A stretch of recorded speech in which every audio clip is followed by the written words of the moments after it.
ওকে, question number 32 তে দেখো একটি কণার গতিবেগ v equals to at plus bt square, যেখানে a এবং b ধ্রুবক, 1 সেকেন্ড এবং 2 সেকেন্ডের মধ্যে কণাটির অতিক্রান্ত দূরত্ব কি হবে?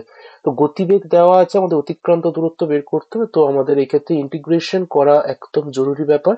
তাই দেখো ds by dt equals to, যেটা আমাদের v equals to at plus bt square, তাহলে ds equals to at plus bt square DT.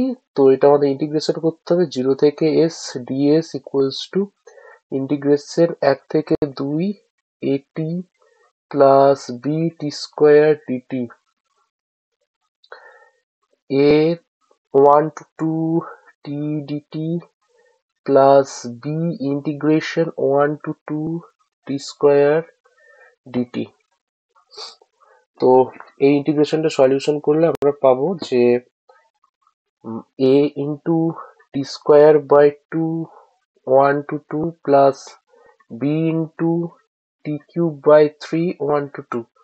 এবার এটা সলিউশন করব, তাহলে দেখো সলিউশন করলে আমরা পেয়ে যাচ্ছি যে a into 4/2 minus 1/2 plus b into 8/3 minus 1/3। তো এটাকে সিম্পলিফাই করলে আমরা পেয়ে যাচ্ছি 3a/2 প্লাস 7b/3। ওকে, তাহলে অপশন বি আমাদের এক্ষেত্রে কারেক্ট চয়েস